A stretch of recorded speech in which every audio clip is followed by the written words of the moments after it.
If you've been grocery shopping recently, you may find yourself scrambling for eggs. A national shortage has led to several shops even limiting the number of cartons that customers can purchase. Well, to get to the bottom of this poultry situation, we're very serious about this today. We're joined now by Associate Professor at the University of Melbourne and avian health consultant, Dr. Peter Scott. Thank you so much for taking the time to speak with us, Peter. Hello. Now, we do know that the avian flu, last year's avian flu, affected several properties right across Australia. We also know that thousands of chickens had to be destroyed because of that. How much has that actually led to the situation that we now have with a shortage of eggs in supermarkets? That's correct, and certainly it's the major episode. It's a cumulative effect why we've got an egg shortage. But during that outbreak that occurred in 2024, 3 states were affected, and 3 strains of high-path avian influenza were involved.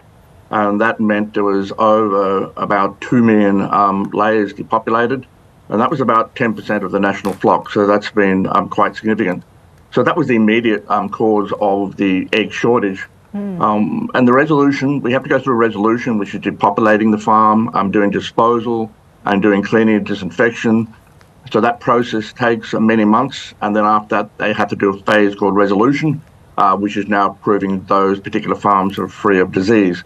So overall that takes about 6 months. Then of course you have to repopulate these farms, and to repopulate these farms you need to get young day-olds and grow them up. They're called pullets, and that takes about 6 months as well. And then, of course, you need to produce extra day-olds, and you need the parents to produce those extra day-olds, and that takes many months as well. So before we can even get back to normal population, we're looking at about 12 months. Yeah, it's quite a domino effect, isn't it? I wonder if the action taken to try to contain this avian flu, or the spread of avian flu, was it perhaps too rigorous? Too many chickens were destroyed, or there was that need for that number of chickens to be destroyed?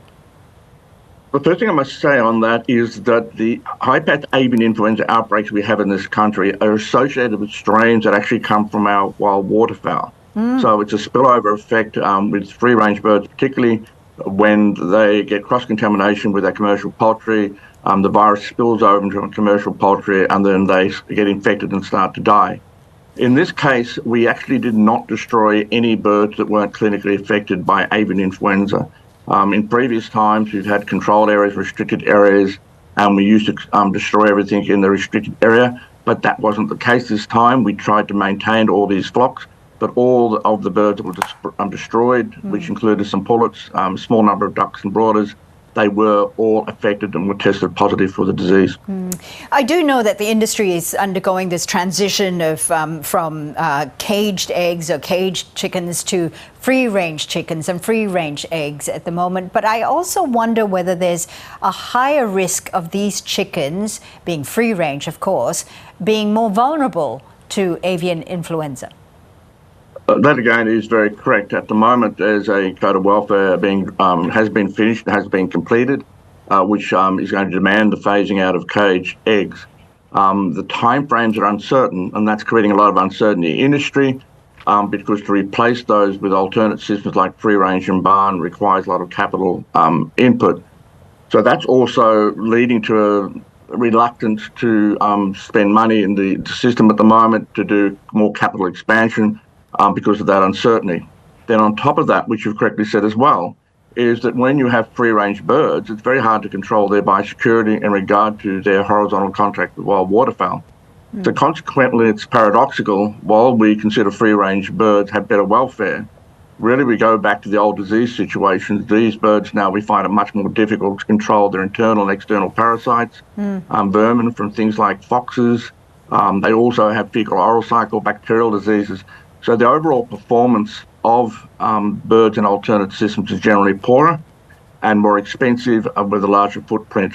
And I think you can see from the figures in New Zealand where they have banned cages that over the last year their egg prices have doubled. Right. I do wonder whether this shortage of eggs could have been avoided in any way. Well, number one, we don't import, for strict biosecurity reasons, we actually don't import eggs, so that's not a possible way to fill the gap. And the answer is there was really no way of avoiding the shortage, as I said, coupled with the uncertainty. And don't forget, other things have happened as well. There's generally an increase of eggs occurring in Australia, so there's more demand. And during the holiday season, people are having larger breakfasts, so there's an increased demand as well. But no, we're very dependent on the local production of eggs. And so at this point in time, it's very difficult to avoid the egg shortage without the overproduction. And as we're aware, overproduction leads to the alternative system of poor net returns for the producer.